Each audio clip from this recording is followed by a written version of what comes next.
The case of Malone v. Wright is a quintessential he said scenario, a perfect illustration of how a judge must sift through personal animosity and conflicting stories to find the most plausible version of the truth. The case appears simple on its face. The plaintiff, Mr. Malone, a 35-year-old security guard, accuses his 20-year-old neighbor, Mr. Wright, of throwing battery acid on his Cadillac. He's suing for the damage. Mr. Wright flatly denies it. In any civil case like this, the plaintiff carries the burden of proof. This means Mr. Malone must convince the judge by a preponderance of the evidence that his story is more likely to be true than not. It's not about proving it beyond a reasonable doubt, as in a criminal case, but he must tip the scales of justice in his favor. Let's examine Mr. Malone's case. He provides direct testimony. He claims he was in his car and saw Mr. Wright run up with a large cup and throw a liquid on his vehicle before fleeing. This is direct evidence. He also provides a motive, a pre-existing feud stemming from an incident where he believes Mr. Wright pushed his young son, Darnell.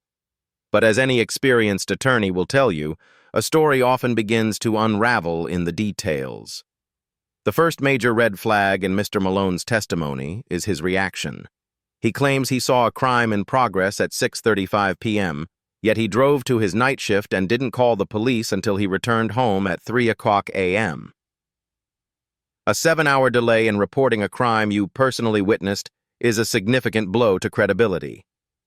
Why the wait? His explanation, that he thought it was just soda, undermines the severity of his own claim. Then we have the physical plausibility of the act itself, a point raised by Mr. Wright and noted by the judge. Could one carry battery acid in a simple plastic cup without it melting? It's a common-sense objection that casts further doubt on the narrative. Now let's look at the supposed motive, the linchpin of Mr. Malone's belief, the incident with his son, Darnell. This is where the plaintiff's case truly collapses, and it happens through the testimony of others. Darnell claimed that Mr. Wright, a 20-year-old man, chased and pushed him, a 9-year-old boy, for no reason. As Judge Judy astutely pointed out, it just doesn't sound right. And then, the star witness emerges, Mr. Wright's mother. Her testimony is devastatingly effective precisely because of its honesty. She does not paint her son as an angel. She admits he had been drinking that day and that his attitude was disrespectful. This candor makes her testimony incredibly persuasive. When she then provides a completely different and far more plausible account of the incident with the children, that they were playing dangerously with makeshift weapons like table legs and metal rods and had previously broken her window, her story becomes far more credible than Darnell's.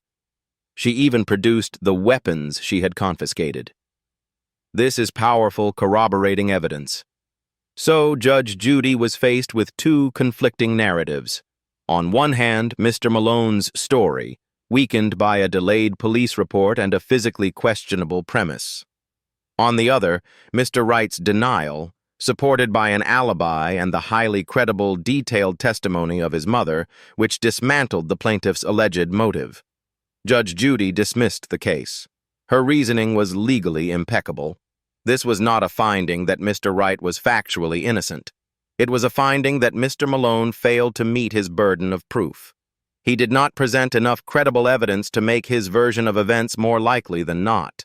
The scales of justice did not tip in his favor. The case of Malone v. Wright is a masterclass in the absolute importance of evidence and credibility. In a court of law, suspicion, pre-existing animosity, and even a strong personal belief are not substitutes for credible, consistent proof. As Judge Judy wisely advised Mr. Malone, the feud between them likely colored his perception of events. It's a poignant reminder that sometimes the story we tell ourselves about our enemies is not the story that holds up under the bright, impartial light of the law. And you, what do you think about this issue? Leave a comment to let me know. Or if you want me to elaborate on any episode, just say so.